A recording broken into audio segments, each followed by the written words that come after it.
اللهم صل على سيدنا محمد وعلى آل سيدنا محمد كما صليت على إبراهيم وعلى آل إبراهيم في العالمين إنك حميد مجيد. أعوذ بالله من الشيطان الرجيم. بسم الله الرحمن الرحيم. قيل ادخل الجنة قال يا ليت قومي يعلمون بما غفر لي ربي وجعلني من المكرمين. وما أنزلنا على قومه من بعده من جند من السماء وما كنا منزلين إن كانت إلا صيحة واحدة فإذا هم خامدون. قال المؤلف والمفسر رحمه الله تعالى أدام النفع بعلومه وعلومكم في الدارين آمين إلى أن قال. وقال محمد بن إسحاق عن عبد الله بن عبد الرحمن بن معمر بن حزم أنه حدث عن كعب الأحبار أنه ذكر له حبيب بن زيد بن عاصم أخو بني مازن بن النجار الذي كان مسيلمة الكذاب قطعه باليمامة حين جعل يسأله عن رسول الله صلى الله عليه وسلم فجعل يقول له أتشهد أن محمد رسول الله فيقول نعم ثم يقول أتشهد أني رسول الله فيقول لا أسمع فيقول له مسيلمة لعنة الله أتسمع هذا ولا تسمع ذاك فيقول نعم فجعل يقطعه عضوا كلما سأله لم يزده على ذلك حتى مات في يديه. فقال كعب حين قيل له اسمه حبيب وكان والله صاحب ياسين اسمه حبیب. اب مفسر رحمۃ اللہ علیہ فرماتی ہیں کہ وہ بندہ کون تھا جس نے یہ بات کی تھی جس کو پھر اللہ نے یہ انعام دیا، جس نے آ کر قوم سے کہا تھا کہ یا قوم اتبعوا المرسلین اتبعوا من لا يسألكم اجرا وهم مهتدون، اور جس نے پھر پوری قوم کو اور پیغمبروں کو سنا کے کہا تھا انی آمنت بربکم فاسمعون، میں تو تمہارے رب پر ایمان لایا، اچھی طرح سن لو سمجھ لو میں اللہ پر ایمان لایا ہوں، مسلمان ہوں۔ اس کے بعد اس کو شہید کیا گیا تو حکم ملا قیل ادخل الجنة قال یا لیت قومی یعلمون بما غفر لی ربی وجعلنی من المکرمین۔ تو یہ بندہ کون تھا، اس کا نام کیا تھا؟ کیونکہ قرآن پاک نے تو ذکر نہیں کیا، کیونکہ قرآن پاک کا یہ اسلوب ہے کہ ایسے باتوں میں قرآن نام نہیں لیتے۔ بس اللہ کا ایک بندہ تھا، جیسے اللہ تبارک و تعالیٰ نے اس آیت میں ان رسولوں کا بھی نام نہیں لیا، فرمایا اذا ارسلنا الیہم اثنین فکذبوہما فعززنا بثالث فقالوا انا الیکم مرسلون۔ اللہ فرماتے ہیں ہم نے دو رسولوں کو بھیجا، نام نہیں، قرآن نے نام نہیں لیا کہ ان دو رسولوں کا نام کیا ہے۔ پھر جب قوم نے تکذیب کی تو ہم نے ان کی مدد کے لیے ایک اور پیغمبر بھیجا، فعززنا بثالث، اب تین ہو گئے لیکن نام نہیں، فقالوا انا الیکم مرسلون۔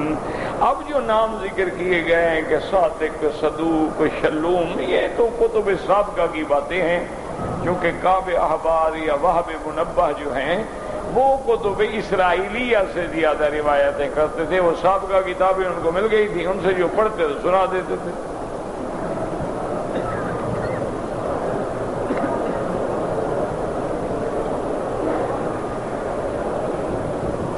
اور سابقہ کتابوں کی روایت کا ہمیشہ یاد رکھیں ایک اصول ہے کہ اگر قرآن اور حدیث کے خلاف ہیں تو ہم ان کو پھینک دیں گے، اگر قرآن حدیث کے موافق ہیں تو ہم قبول کر لیں، اور اگر محض معلومات ہیں، افادہ استفادہ ہے کہ بھی چلو معلوم ہے کہ بات کہتے ہیں یہ نام تھا، ایک افادہ ہے، فائدہ ہے، ورنہ قرآن نے ذکر نہیں کیا۔ تو اب قرآن نے جب رسولوں کا بھی نام نہیں لیا تو جو بندہ ایمان لائے اس کا بھی نام نہیں لیا۔ بس وجاء من اقصى المدینۃ رجل یسعی، بس ایک بندہ آیا شہر کے آخری کنارے سے، اس نے آگے قوم سے کہا کہ ان پر ایمان لاؤ، کیوں مخالفت کر رہے؟ جیسے حضرت موسیٰ علیہ السلام کے قصے میں ہے، سیدنا موسیٰ علیہ السلام جب ایک دفعہ تشریف لے جا رہے تھے، ابھی آپ فرعون کے گھر میں تھے،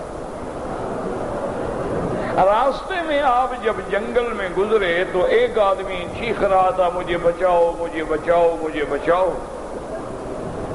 حضرت موسیٰ علیہ السلام نے جا کے اس بندے کو چھڑایا، اور دوسرا بندہ جو تھا وہ بڑا ضدی تھا، اور تھا بھی وہ قبطی فرعون کی قوم سے، اور یہ جو مار کھا رہا تھا یہ اسرائیلی تھا، بنو اسرائیل، موسیٰ علیہ السلام کی قوم سے۔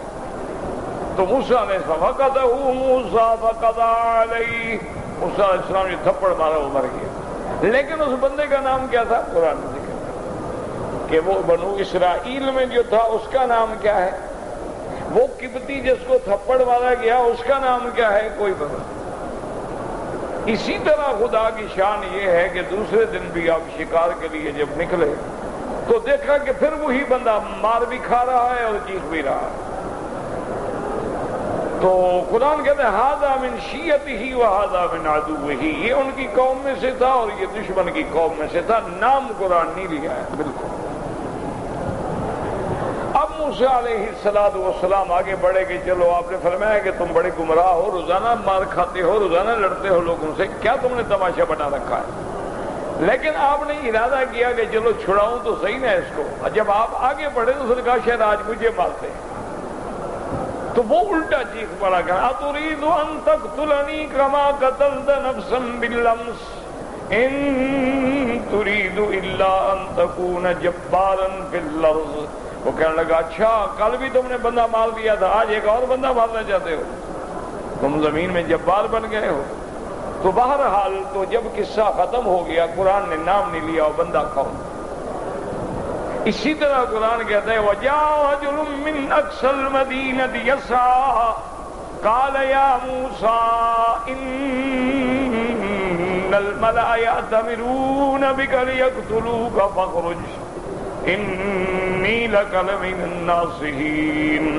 اللہ فرماتے ہیں ایک بندہ دوڑتا ہوا آیا اور اس نے آ کے موسیٰ علیہ السلام سے کہا کہ فرعون کے دربار میں تیری شکایت پہنچ گئی ہے، تیرا لڑائی جھگڑا پہنچ گیا ہے، ان الملأ یأتمرون بک لیقتلوک، اور ان کے سرداروں نے اور فرعون کی کابینہ نے یہ مشورہ کر لیا ہے کہ تجھے سزائے موت دی جائے، وہ تجھے قتل کریں گے، لہذا میں تمہاری خیر خواہی کرتا ہوں، مطلب چھوڑ کے اس ملک کو نکل جاؤ۔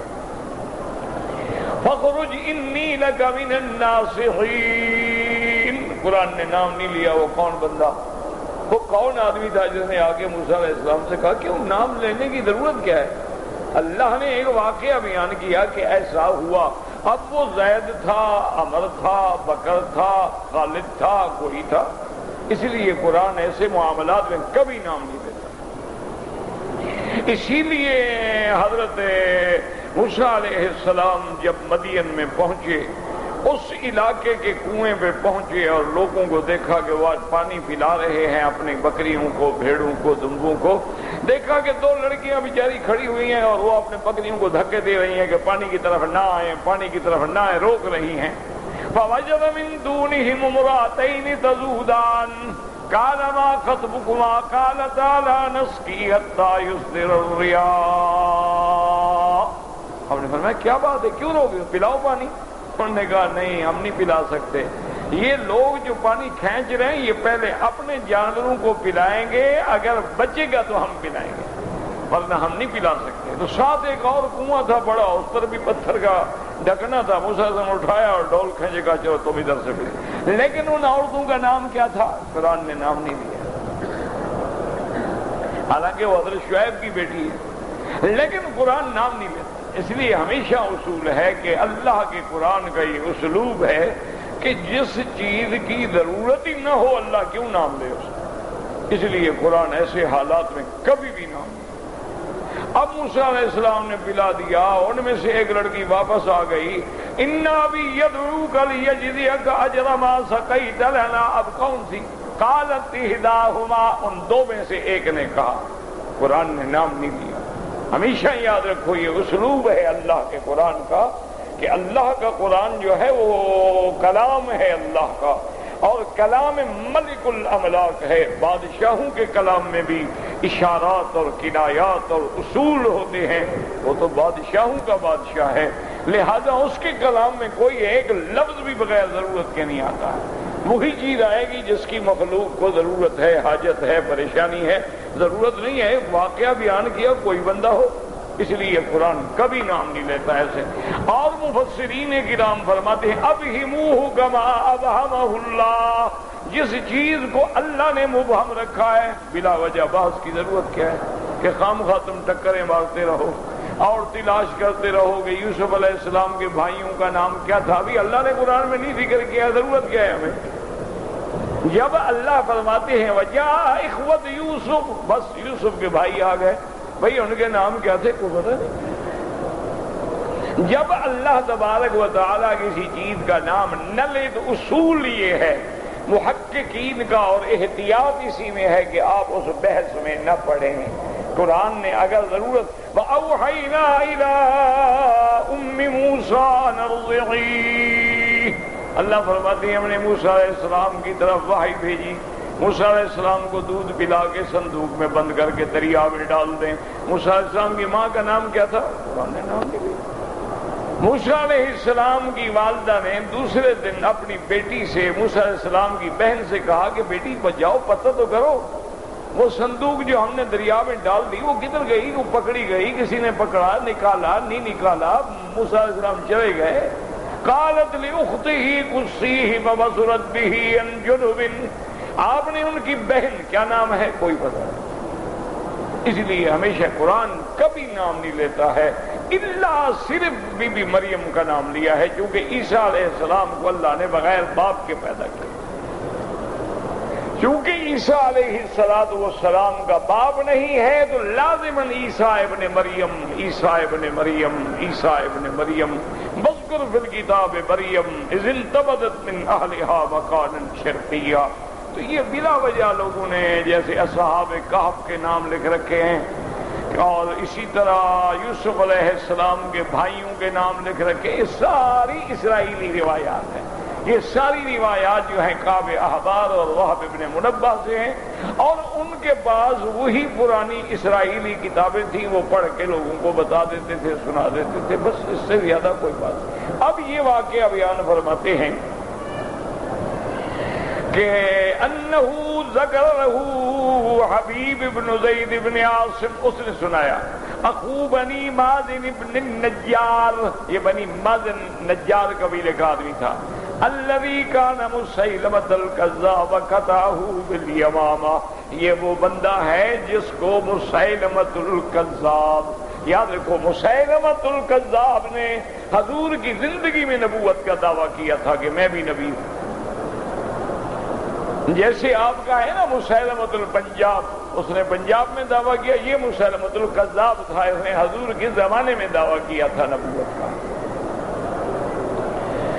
تو اس نے بڑا زور لگایا، اللہ تبارک و تعالی رحمت فرمائے، اور اس کا یہ قبیلہ جو ہے یہ بنی یمامہ، بنی حنیف، یہ ریاض کے قریب تھے،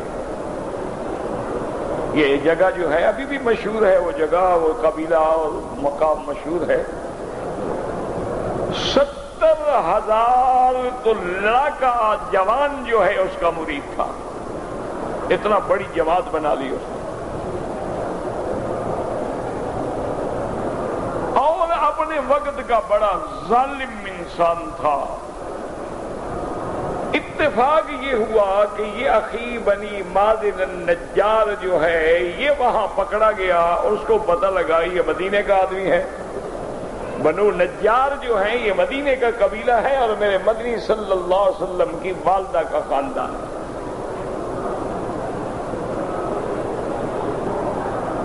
تو مسیلمہ نے اس کو بلایا، بلانے کے بعد کہنے لگا کہ اتشہد ان محمد رسول اللہ، کیا تم یہ گواہی دیتے ہو کہ محمد مصطفیٰ اللہ کے رسول ہیں؟ اس نے کہا نعم، میں بالکل گواہی دیتا ہوں۔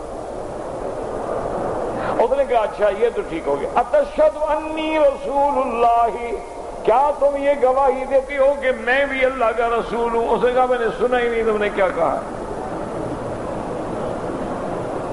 اس نے کہا لا اسمع، میں نے تو نہیں سنا کیا کہہ رہے۔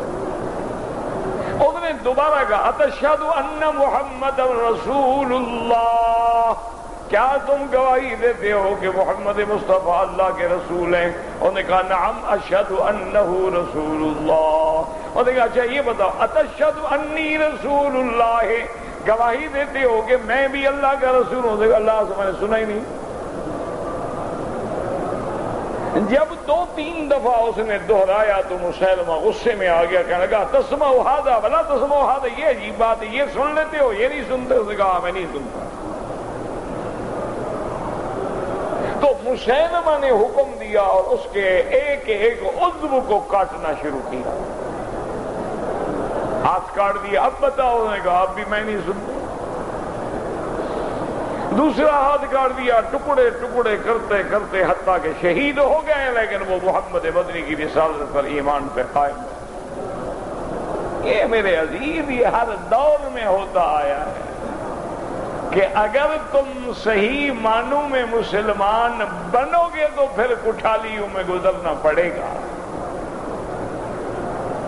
اگر تم صحیح معنوں میں مومن بنو گے تو پھر پھانسیوں پہ چڑھنا پڑے گا، اگر تم صحیح معنوں میں دین پہ قائم رہو گے تو پھر گولیوں سے چھلنی ہونا پڑے گا، پھر قید خانوں میں زندگی گزارنی پڑے گی۔ یہ چلی ہے رسم کہ کوئی نہ سر اٹھا کے چلے۔ یہ تاریخ ہے اسلام کی، اول سے لے کر آخر تک آ جائیں دیکھ لینا کہ حابیل پکا مسلمان تھا، نتیجہ کیا نکلا؟ قابیل نے قتل کر دیا۔ یعنی وہ اتنا بڑا مسلمان، اتنا بڑا رحم دل، اتنا بڑا حلم والا آدمی تھا، اس نے بھائی سے کہا کہ اللہ کے بندے تم بھی تو میرے بھائی ہو، آدم کے بیٹے ہو، مجھے کیوں مارنا چاہتے ہو؟ لَئِن بَسَطتَ إِلَيَّ يَدَكَ لِتَقْتُلَنِي مَا أَنَا بَاسِطٌ بِيَدِي إِلَيْكَ لِأَقْتُلَكَ إِنِّي أَخَافُ اللَّهَ رَبَّ الْعَالَمِينَ۔ اس نے کہا بھائی اگر نہیں مانتے ہو تم مجھے قتل کرنا چاہتے ہو کر دو، میں ہاتھ نہیں بڑھاؤں گا، میں اپنے اللہ سے ڈرتا ہوں، میں قتل نہیں کروں گا۔ قتل ہو گیا۔ اسی طرح ساری زندگی دیکھ لیں، حضرت نوح علیہ السلام سے لے کر میرے مدنی محمد مصطفیٰ تک، اگر اللہ چاہتے ایمان سے کہیں کیا حضور کی حفاظت نہیں ہو سکتی تھی؟ اللہ کے آگے کوئی بات مشکل تھی؟ لیکن امت کو سبق دینا تھا کہ اگر تمہارا پیغمبر، تمہارا نبی اللہ کی توحید کے لیے کانٹوں پہ چل سکتا ہے، تمہارے نبی کو غاروں میں چھپنا پڑتا ہے، تمہارے نبی کے صحابہ کو انگاروں پہ لوٹنا پڑتا ہے، تمہارے نبی کی صحابیات کی ٹانگوں میں رسے ڈال کے ان کو 2 ٹکڑے کیا جاتا ہے، تو محمد کے غلام بنو گے تو پھر مار کھانے کے لیے تیار ہو جاؤ،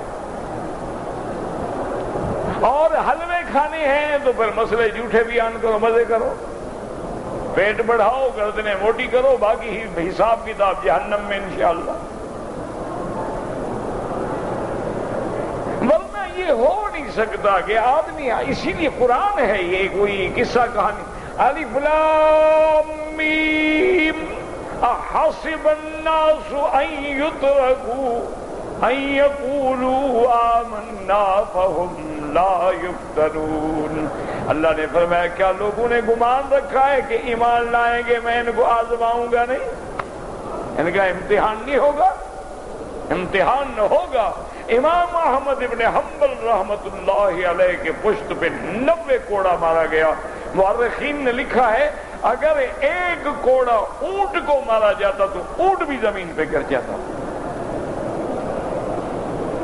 اتنی طاقت سے جلاد آ کے کوڑے مارتے تھے.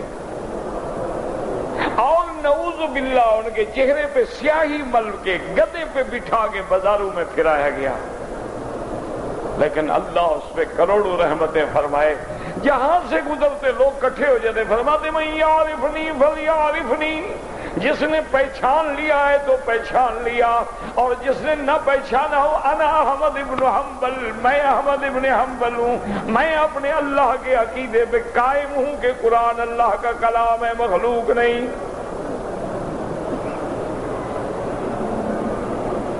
کیوں کوڑے برسائے گئے؟ کیا جرم تھا؟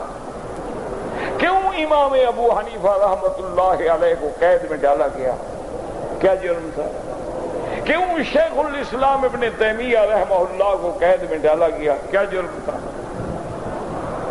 کیوں سیدنا بلال رضی اللہ تعالی عنہ کے گلے میں رسے ڈال کے مکے کے لڑکے ان کو گھسیٹتے تھے, اور عین جب پہاڑوں کے پتھر آگ کی طرح جل جاتے تھے ان پہ لٹا دیتا تھا امیہ, سینے پہ پتھر رکھ لیتا تھا اور کھجوروں کے بڑے بڑے کانٹے لے کے بدن میں مارتا تھا اور کہتا تھا اترک اسم محمد, بلال چھوڑ دو نبی کا کلمہ. اور بلال کو جب تک ہوش رہتا کہتا احد احد احد.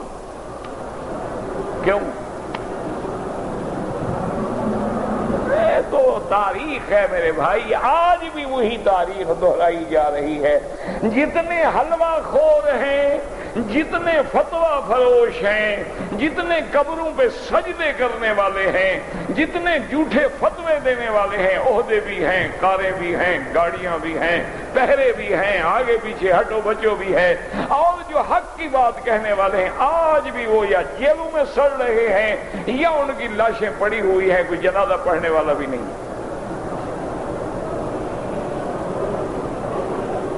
یہ ہوتا آیا ہے, ہوتا رہے گا قیامت تک. اسی لیے میرے آقا رحمت دو عالم فرماتے ہیں کہ اللہ کے راستے میں سب سے زیادہ تکلیفیں جو ہے مجھے دی گئی ہیں. انی اوذیت فی سبیل اللہ ما لم یؤذ نبی قبلی قط, مجھ سے پہلے کسی پیغمبر کو وہ تکلیف نہیں ہوئی. بی بی عائشہ نے, صدیقہ نے, اللہ اکبر, حبیب خدا زوجہ محمد مصطفیٰ نے ایک دن پوچھا حضور آپ اپنی زندگی کا کوئی ایسا واقعہ تو مجھے بتائیں, ویسا دن بتائیں جب آپ پہ سب سے زیادہ غم کے پہاڑ ٹوٹے ہوں.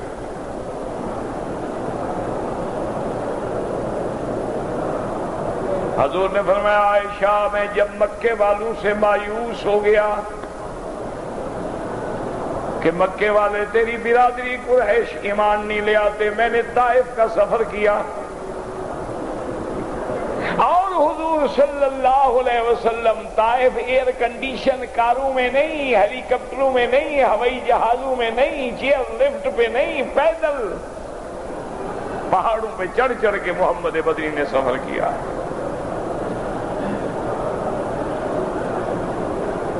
وہاں جانے کے بعد بنو ثقیف کے اور جو بڑے قبائل تھے ان کے سرداروں کو ملے, حضور نے ان کو دعوت توحید دیا. آپ نے فرمایا میرے دل میں خیال آیا مکے والے نہیں مانتے, شاید طائف والے مان لیں, لیکن ان ظالموں نے ماننا تو ماننا, طائف کے لڑکوں کو بلا کے کہا کہ سارے بدری محمد مصطفیٰ کو پتھر برسا اور نکالو طائف سے.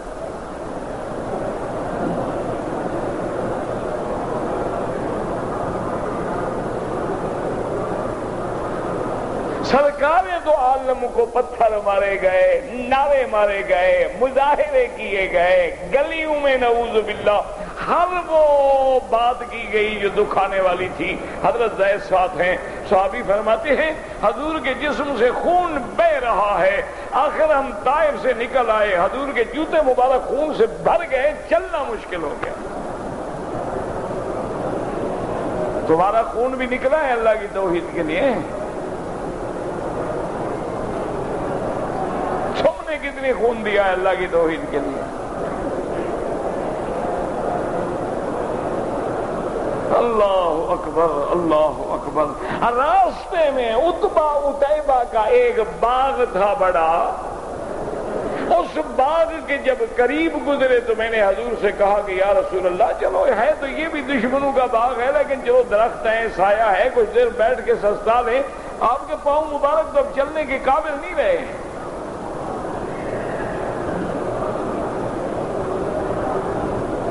حضور بیٹھ گئے، صحابی کہتے ہیں میں نے بڑی مشکل سے آپ کے پاؤں صاف کیے، جوتے مبارک صاف کیے۔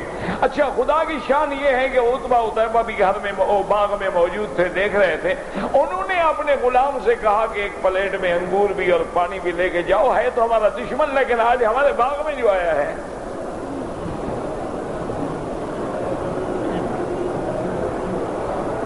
روایات تو ہوتے تھے نا، قبائل کے لوگ تھے، جو گھر میں آ گیا کیا ہے دشمن ہے۔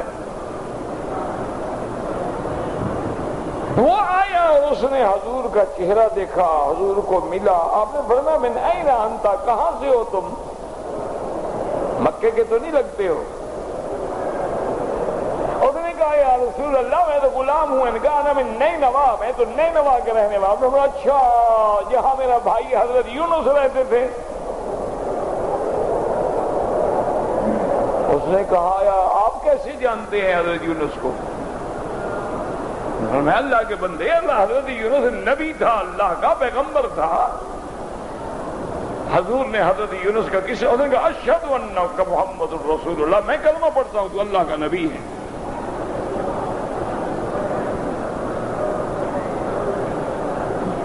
تمہیں کیسے پتا ہے حضرت یونس کا؟ آخر آپ کو کس نے بتایا؟ اب صحابی نے حضور کو مجبور کیا کہ یا رسول اللہ، جس طرح نوح علیہ السلام نے دعا مانگی تھی نا، آپ بھی ان کی بربادی اور ہلاکت کے لیے دعا مانگے۔ حضور نے پتہ کیا دعا کی؟ اللہم اہد قومی، اللہ میری قوم کو ہدایت دے۔ ہاں مار کھاؤ اور پھول برساؤ۔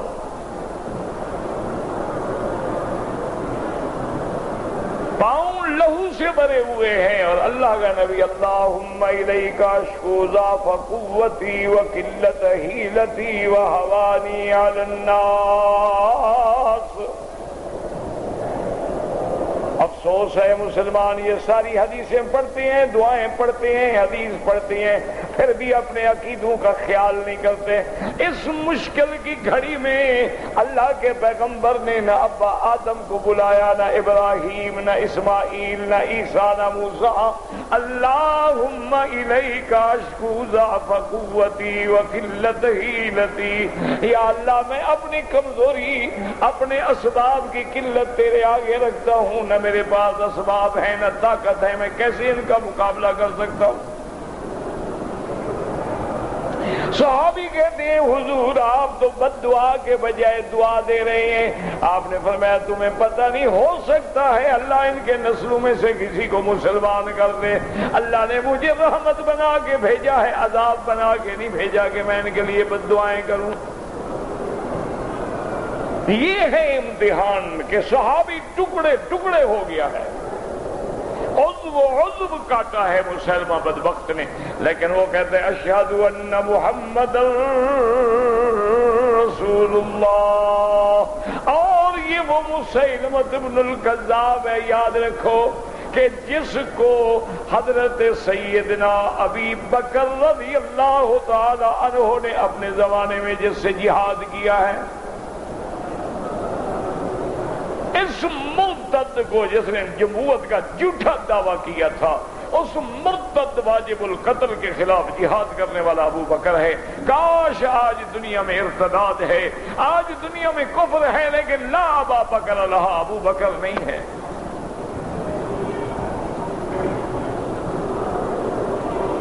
اور پتہ ہے کہ وہ اس کے مارنے والا کون ہے؟ حضور صلی اللہ علیہ وسلم حنین کے بعد، فتح طائف کے بعد، غزوہ حنین کے بعد تشریف فرما ہے، اور وحشی قاتل سیدنا حمزہ رضی اللہ تعالیٰ عنہ، جس نے حضرت حمزہ کو احد میں شہید کیا تھا، ہند ابی سفیان کی بیوی نے دولت دی، پیسے دیے کہ حضرت حمزہ کو شہید کر کے ان کے کلیجی اور جگر نکال کے لے آنا، میں کچا چبا کے کھاؤں گی۔ ان کی اولاد کے قاتل تھے نا، بدر میں مارا تھا نا انہوں نے۔ اللہ اکبر. وحشی نے قتل کیا، پھر ٹکڑے کیا، پھر آپ کے اعضائے مبارکہ کو نکالا اور ہندا کو آگے پیش کیا. آج وہی وحشی چھپ کے آتا ہے، کہتا ہے اب میں کب تک چھپتا رہوں گا، اب تو پورے عرب میں اسلام کا ڈنکا بج گیا ہے، اب پورے عرب میں دین اسلام کا پرچم لہرا گیا ہے، میں جاتا ہوں سرکار کے سامنے، یا تو مجھے سزا دیں گے، قتل کر دیں گے، میں قتل ہو جاؤں گا، یا پھر اگر قبول کر لیا تو اسلام لے آؤں گا. کب تک چھپتا رہوں؟ آئے حضور کے سامنے آ کے کھڑا ہو گیا، سلام کیا، کہتے عرفتنی یا رسول اللہ، کہتے حضور آپ نے مجھے پہچانا ہے؟ فرمایا کہ ہاں میں نے پہچانا ہے، تم میرے چچا حمزہ کے قاتل ہو. کہتے حضور میں تو کلمہ پڑھنے کے لیے آیا ہوں. فرمایا آ جاؤ آگے، محمد سینے کے لیے لگانے کے لیے تیار ہے. پڑھنے کے بعد جب مسلمان ہو گیا، حضور نے کہا وحشی میں تمہیں حکم نہیں دیتا لیکن میری درخواست ہے. انہوں نے کہا حضور حکم دیں. آپ نے فرمایا جب تم سامنے بیٹھتے ہو نا تو مجھے چاچے کا وہ شہادت کا منظر یاد آتا ہے، میرے سامنے نہ بیٹھا کرو، ذرا پیچھے بیٹھا کرو.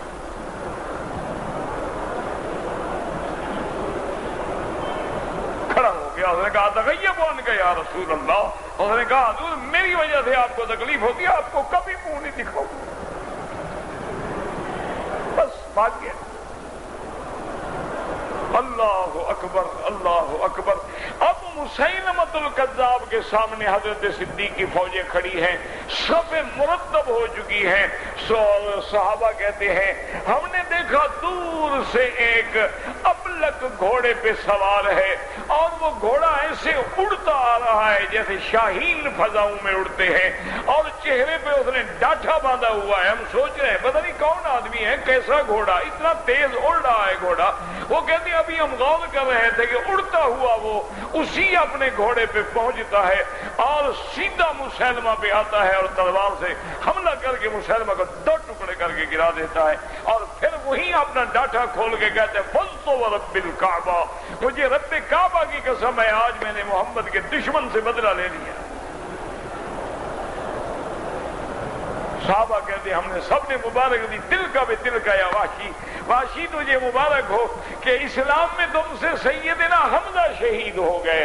اسلام سے پہلے، اسلام لانے کے بعد سب سے بڑا دشمن محمد مصطفیٰ تیرے ہاتھوں سے مارا گیا. اب تیرا بدلہ پورا ہو گیا، اب تو حضور کے سامنے جانے کے قابل ہو گیا. تو یہ وہ مسیلمۃ الکذاب ہے. عضو کاٹا جا رہا ہے، کہہ دینا تو آسان ہے نا، ذرا انگلی کاٹ کے تو دیکھو. تجربہ تو کرو نا، کبھی اپنی انگلی کو ذرا کاٹ کے دیکھو. حلوہ شریف کھا کے تو تجربہ ہو جاتا ہے نا، کاٹ کے بھی تو دیکھو نا ذرا.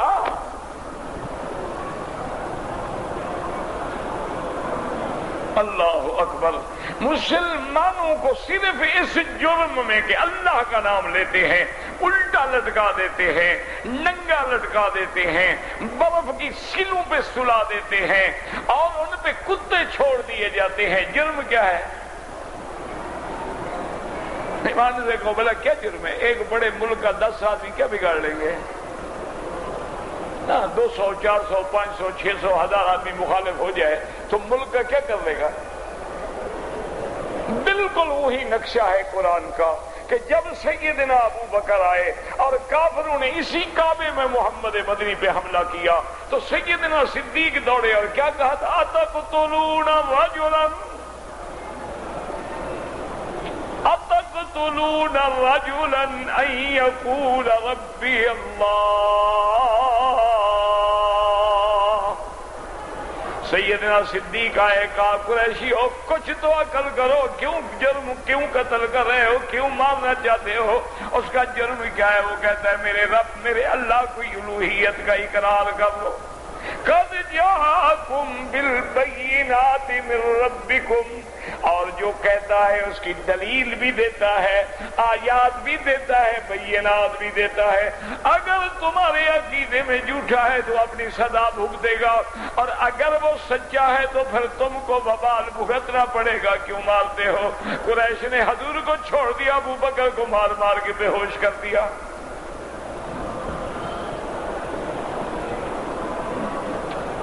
عورتوں میں ہمیں اسلام ملا ہے مفت میں.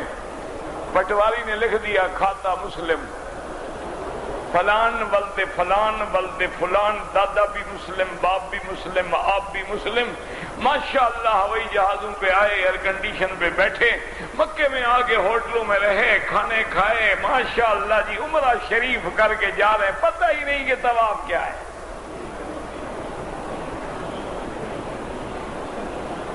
پتہ ہی نہیں ہے کہ صفا مروہ کیا ہے، پتہ ہی نہیں ہے کہ احرام کے واجبات کیا ہیں، پتہ ہی نہیں ہے کہ طواف کی ابتدا اور انتہا کہاں سے ہے. عمرہ شریف کر لیا ہے جی، اور جی ہم نے تو 5 اسٹار پیکج لیا تھا.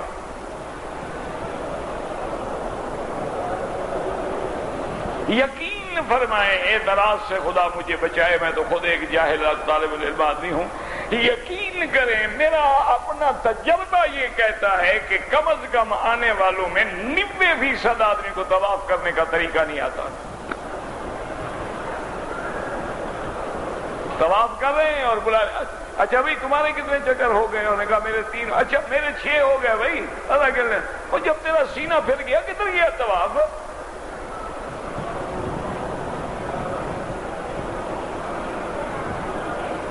باتیں کر رہے ہیں، گپیں لگا رہے ہیں، عورتوں کے ہاتھ میں ہاتھ ڈالے ہوئے ہیں. خدا کے بندے، یعنی حالت عمرہ میں تو اپنی بیوی پہ شہوت کی نظر ڈالنا حرام ہے اور تم نے ہاتھ پکڑے ہوئے ہیں اور کہانیاں کر رہے ہو.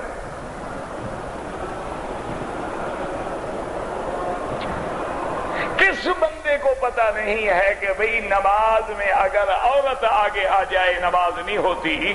کتنے عمرے والے ہیں جو اپنی عورتوں کو اذان سے پہلے باہر نکال کے بٹھاتے ہیں کہ بھئی وہاں جا کے بیٹھو، عورتوں میں نماز پڑھو، نہ اپنی نماز برباد کرو نہ لوگوں کی نماز برباد کرو. الٹا لڑتے ہیں. کہو بھئی نماز وغیرہ کیا ہے یار، کیوں نکلوں میں؟ طواف نہیں کرنے دیتے ہو، خدا کا کعبہ تمہارا ہے. اس کا کیا علاج ہے؟ اچھا بھی آپ نے طواف شروع کہاں سے کرنا ہے اور استلام کس جگہ کرنا ہے 90% بندہ نہیں جانتا. ضرورت ہی نہیں، وہ تو بس عمرہ کرنے آیا ہے، عمرہ کر لیا. اچھا جی میں نے طواف بھی کر لیا، صفا مروہ بھی دوڑ لیے، اور اچھا انہوں نے کہا جی وہاں آدمی کینچی لے کے کھڑا تھا، میں نے وہ ٹک لگا لیا تھا، بس ٹھیک ہو گیا، چلے.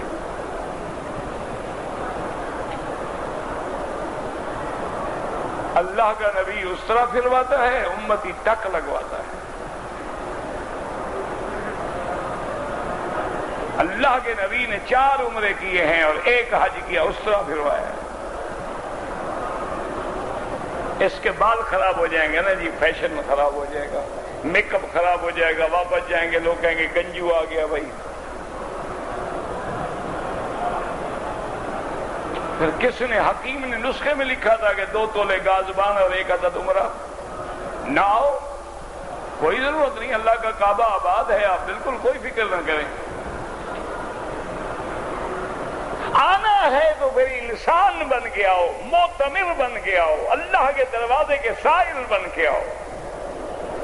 یہ کوئی آنا نہیں ہے کہ آدمی مدینہ منورہ جا رہا ہے اور کلین شیو ہے، سر ننگا ہے اور حضور کے مواجہے میں کھڑا ہے، الصلاۃ والسلام علیکہ یا رسول اللہ.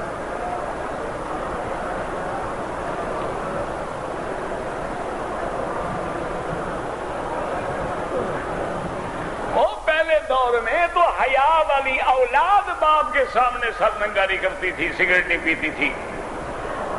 مجھے یاد ہے وہ شہید ہو گئے ہیں اقبال محمود رحمت اللہ، اللہ قبر پہ رحمت کرے. سید بھی تھے، بہت بڑے لوگ تھے، بڑے مخدوم تھے. میں ایک دفعہ حرم شریف مجھے ملنے کے لیے آئے، میرے گھر کے دروازے پہ انتظار میں کھڑے تھے. میں آ رہا تھا، وہ بیچارہ سگریٹ پی رہا تھا. میں نے دور سے تو دیکھا کہ سگریٹ پی رہا ہے. اس کی جب مجھ پہ نظر پڑی تو اس نے اس سگریٹ کو اپنے ہاتھوں میں پکڑ کے یوں مسل ڈالا، اس کا ہاتھ جل گیا، لیکن مکی صاحب سگریٹ پیتا ہوا نہ دیکھے مجھے.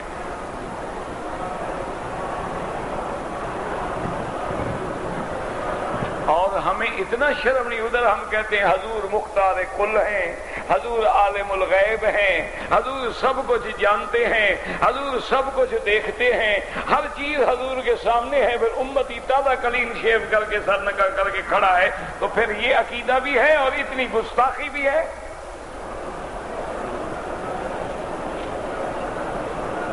یہ کون سی زیارت ہے، کون سی نماز ہے، کون سا عمرہ ہے؟ نیت نماز کا پتہ نہیں، حرم میں کھڑے ہیں ادھر کھڑے ہیں، کعبہ ادھر ہے وہ ادھر کھڑے ہیں۔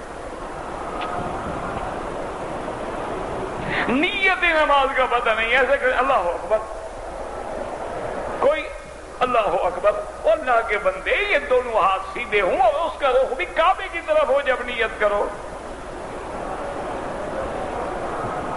جب ہاتھ باندھنا ہے تو تمہارے ہاتھ کی یہ جگہ جو ہے یہ ہڈی کے اوپر آنی چاہیے، جب سجدہ کرو تو تمہاری انگلیوں کا رخ بھی کعبے کی طرف ہونا چاہیے۔ کبھی خیال کیا ہے سر؟ او چھوڑو جی۔ اچھا نمازی کے آگے پڑھے لکھے لوگ گزر جاتے ہیں، ان کو اشارہ کرو، کہتے ہیں نہیں حرم ہے۔ اچھا یعنی حرم میں مانا ہے کہ بغیر وضو نماز پڑھ لو تب بھی حرم ہے؟ اچھی بات ہے بھی، حرم میں آگے سارے حکم بھی بدل گئے، احکام بھی بدل گئے، بس ایک روٹین ہے، چل رہے ہیں، بس اللہ تبارک و تعالی رحمت فرمائے۔ تو ہمیشہ یاد رکھیں کہ اسلام کے لیے تو پھر قربانیاں دینی ہوتی ہیں۔ اسلام کے لیے انبیاء کے دور سے دیکھ لیں، صحابہ کا دور دیکھ لیں، ایمان سے کہیں سیدنا عمر یعنی حضور کے بعد ابو بکر ہیں، ابو بکر کے بعد حضرت عمر بھی شہید، عثمان بھی شہید، علی بھی شہید، حسنین بھی شہید۔ کیوں؟ کیا جرم کیا تھا جی؟ نہیں، ٹھنڈے دل سے سوچو، کیا جھگڑا کیا تھا؟ سیدنا عمر بھی شہید ہو گئے، حضرت عثمان بھی شہید، حضرت علی بھی شہید، حضرت حسن بھی شہید، حضرت حسین بھی شہید، سیدنا حمزہ بھی شہید، مصعب ابن عمیر بھی شہید۔ کیوں؟ کیا جرم کیا تھا؟ کسی کو ستایا تھا؟ کسی کی جائیداد چھین لی تھی؟ کسی کو تکلیف پہنچائی؟ یہی جرم تھا کہ ان یقول ربی اللہ، اللہ کی توحید کا علم پوری دنیا میں لہرانا چاہتے تھے۔ اس لیے دشمنوں نے پھر حالات پیدا کیے، کہیں شیعہ کا فتنہ پیدا کیا، کہیں خوارج کا فتنہ پیدا کیا، کہیں نواسب کا فتنہ پیدا کیا، کہیں معتزلہ کا فتنہ پیدا کیا، پھر معتزلہ میں قدریہ کا فتنہ پیدا کیا، کرامیہ کا فتنہ پیدا کیا، مشبہہ کا فتنہ پیدا کیا۔ پھر تمہارے ملک کی جب باری آئی تو وہاں جناب دیوبندیت اور بریلویت اور تبلیغ اور اہل حدیث اور جماعتیں اور تحریک اور فلاح، اس میں ایسا لڑا دیا کہ ایک محلے کی 4 مسجدیں، امام الگ ہیں، مولوی الگ ہیں، مذہبی الگ ہیں۔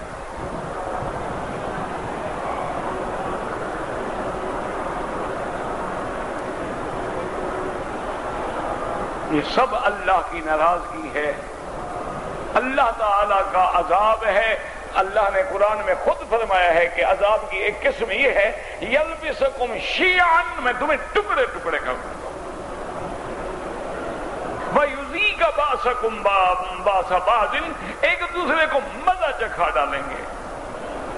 اور حضور نے 1400 سال فرما دیا تھا کہ جب میری امت عریانی اور بے حیائی اور نافرمانی میں مبتلا ہوگی، اللہ ان پہ قتل مسلط کر دے گا۔ القاتل لا یدری، اور قاتل کو پتہ نہیں ہوگا کہ میں قتل کیوں کر رہا ہوں، اور مرنے والے بیچارے کو پتہ نہیں ہوگا کہ مجھے کیوں مارا گیا ہے، میرا کیا جرم ہے۔ لا تدری القاتل ولا تدری المقتول، حضور نے فرمایا نا قاتل کو پتہ ہوگا کہ میں کیوں قتل کر رہا ہوں، میں نے کیوں جا کے بے گناہوں کو مار ڈالا ہے۔ مقتول کو پتہ نہیں ہوگا بھی میں تو اچھا بھلا سڑک پہ جا رہا تھا، نہ میں نے کسی کو اشارہ کیا، نہ بات کی، نہ بولا، مجھے مار دیا، میں نے کیا جرم کیا ہے۔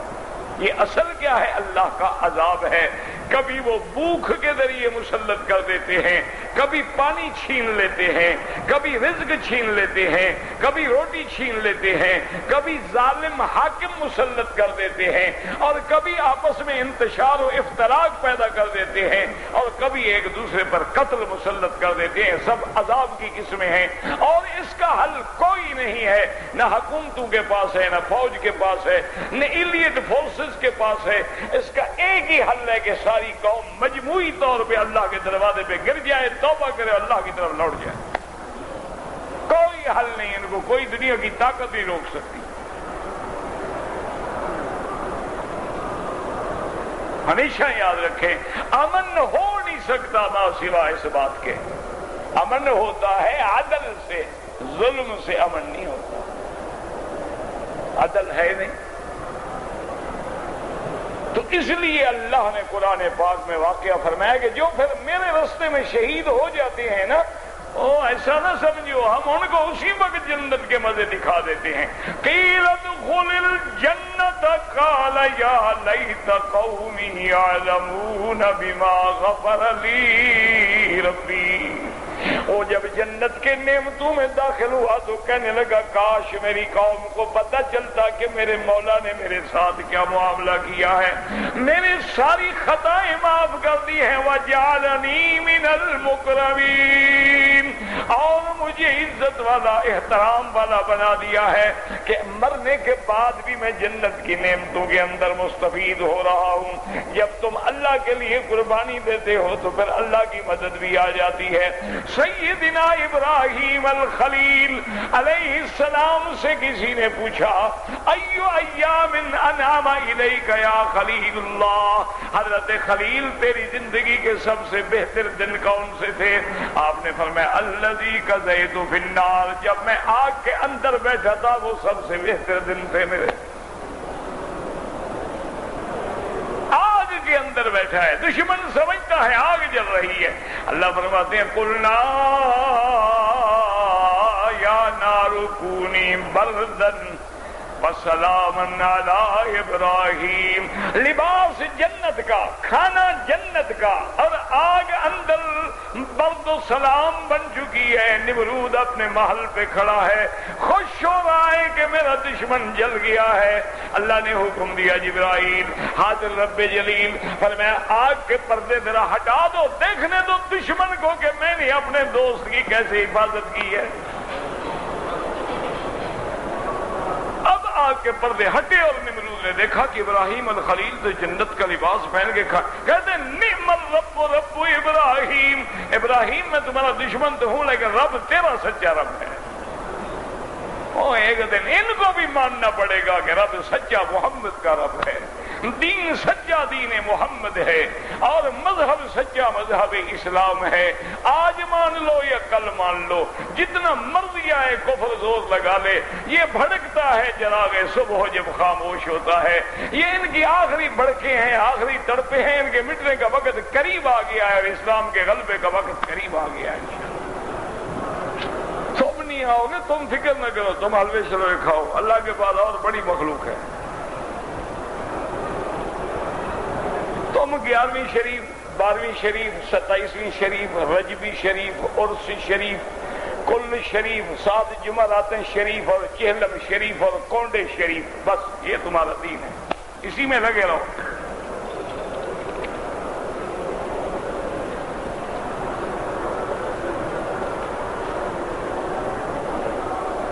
اگر کسی آدمی کا حالت عمرے میں بال کٹوانے سے پہلے پیشاب نکل گیا اور کپڑے خراب ہو گئے، کوئی بات نہیں، دھو ڈالو۔ دربار پہ حاضری دینے کا طریقہ کیا ہے؟ کس کی دربار؟ پہلے دربار کا فیصلہ تو کرو نا، اللہ کی دربار، بندے کی دربار، پیر کی دربار، نبی کی دربار، کوئی فیصلہ کرو نا کون سی دربار، کیونکہ درباروں کا تو تمہیں پتا ہے نا، پہلے تعین کرو پھر میں طریقہ بتاؤں۔ تمہارے ہاں تو سب دربار ہیں نا۔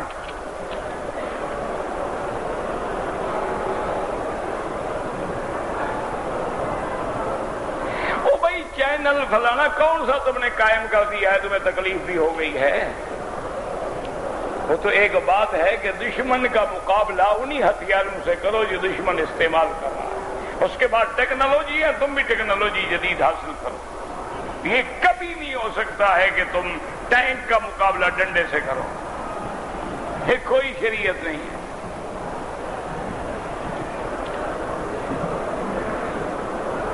کہتے جی کہ حرمین الشریفین میں فجر کی اذان سے پہلے جو اذان ہوتی ہے یہ تہجد کی اذان ہے، حضور کے زمانے میں ہوتی تھی۔ حضور کے زمانے میں دو مؤذن تھے، حضرت بلال اور حضرت عبداللہ ابن ام مکتوم، ایک تہجد کی اذان کہتے تھے، ایک صبح کی اذان کہتے تھے۔ نہ کہو تو کوئی ضروری بھی نہیں۔ کہتے جی کہ جو ڈائی کرتے ہیں مہندی کے علاوہ بالکل وضو ہوتا ہے، لیکن کالا رنگ ڈائی نہ کیا کریں، اور جو مرضی ہے رنگ ڈائی کریں۔ سجدے کے نشان کا کیا شان ہے؟ کوئی شان نہیں۔ کل دھوپ میں جا کے پتھر پہ 2 گھنٹے رگڑو، نشان ہو جائے گا۔ کوئی شان نہیں ہے، بالکل جھوٹ ہے۔ وہ جو قرآن میں سیماہم فی وجوہہم من اثر السجود، وہ مانا ہے کہ اللہ کے دربار میں سجدہ کرنے سے ان کے چہرے پہ خاص نور آ جاتا ہے۔ یہ تھوڑا کہ نشان لگ جاتا ہے، یہ تو کل آپ دھوپ میں رگڑے نشان لگ جائے گا۔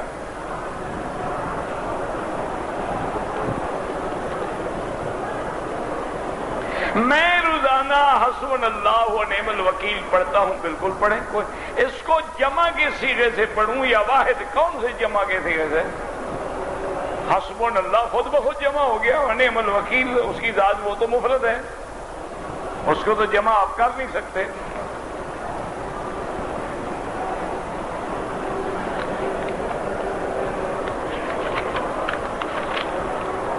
بھائی اتنا لمبا مسئلہ ہو تو طواف کیا،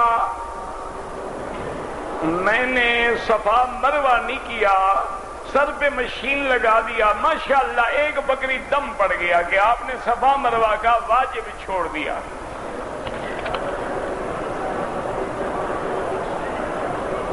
عمرہ کیا ماشاءاللہ، تو سر منڈایا نہیں، اس کی ایک اور دم پڑ گیا۔ کھیلتے رہو، مذاق ہے، عمرے پہ آیا ہوا ہے، کبھی سر نہیں مڑایا، کبھی صفا نہیں دوڑا، کرنے کیا آئے ہو حضرت؟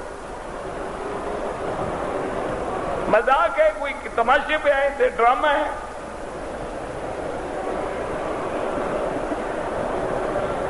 اگر ایک آدمی نے عمرہ کیا ہے، حلق نہیں کرایا، سلے ہوئے کپڑے پہن لیے، اگر 1-2 گھنٹے کے اندر کپڑے اتار کے حلق کرا لے ٹھیک ہے، ورنہ دم پڑ گیا، اور حلق بھی کرائے دم بھی دے۔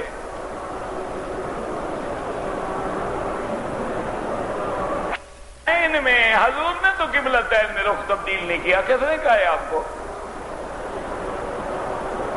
حضور نے تو مسجد نبی میں نماز پڑھی ہے، وہاں حکم آیا فول وجہک شطر المسجد الحرام۔ قبلتین میں تو صحابہ تھے، حضور تو نہیں تھے وہاں۔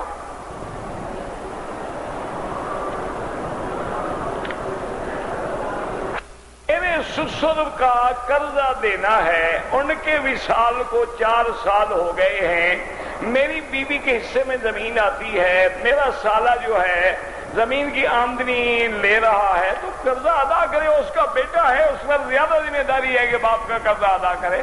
بیٹا اگر باپ کو قبر میں پکڑوانا چاہتا ہے تم نصیحت کرو، نہیں مانتا نہ مانے۔ بہن سے کہا کہ اپنا حصہ میرے نام کر دو، ایسے ظالم کا نام کیوں کر دے بہن اپنا حصہ، جو پہلے باپ کا قرضہ بھی نہیں دیتا۔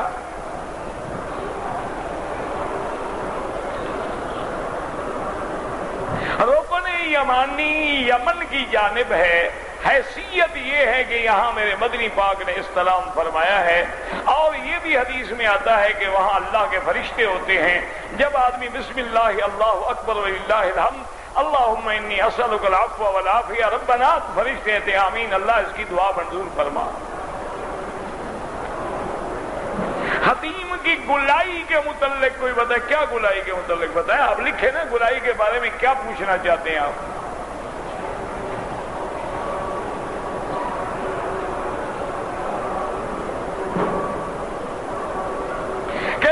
ہم طواف میں آتے ہیں حجر اسود کو پوجتے ہیں تو ہمیں کافر کہتے ہیں کہ تم جو ہو پتھر پوجتے ہو، تو جو مسلمان کبھی کعبے میں نہیں آئے چلو وہ تو نہیں پوجتے.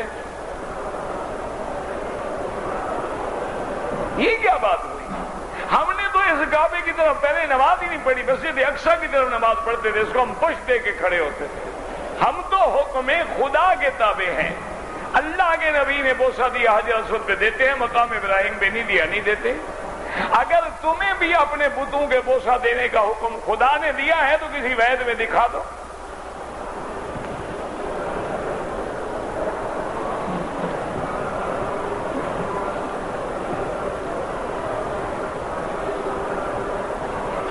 ایک آدمی دوسرے آدمی کے بے قصور دشمنی کرتا، اللہ حیا دے، ہدایت دے، اور کیا کر سکتے ہیں. ویڈیو کیمرے سے جو فلم بناتے ہیں حرم میں، بالکل نہ بنائے. آداب حرم کے بھی خلاف ہے، اور اس میں عورتیں آتی ہیں، مرد آتا ہے، وہ بھی حرام. کسی کی تقلید کی ہے، بالکل کی ہے. جب حضور موجود ہیں پھر کسی اور کی تقلید کی ضرورت ہے؟ جب حضرت ابی موسیٰ اور معاذ بن جبل یمن میں گئے ہیں تو انہوں نے ابی موسیٰ کی تقلید کی ہے. جب عبداللہ ابن مسعود کوفہ میں گئے ہیں لوگوں نے ان سے مسئلے پوچھ کے عمل کیا ہے. جب نبی موجود ہو پھر کسی کی کیا ضرورت ہے؟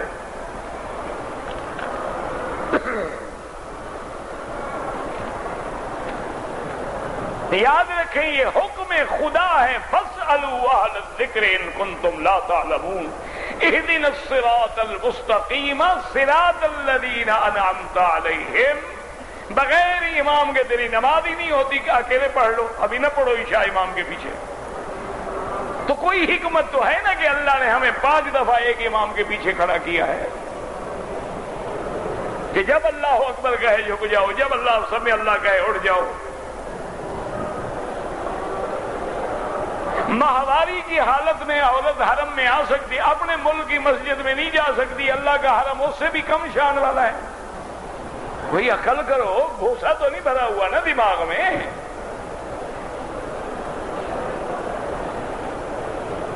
نماز کی حالت میں سجدے کی جگہ پہ نظر ڈالیں.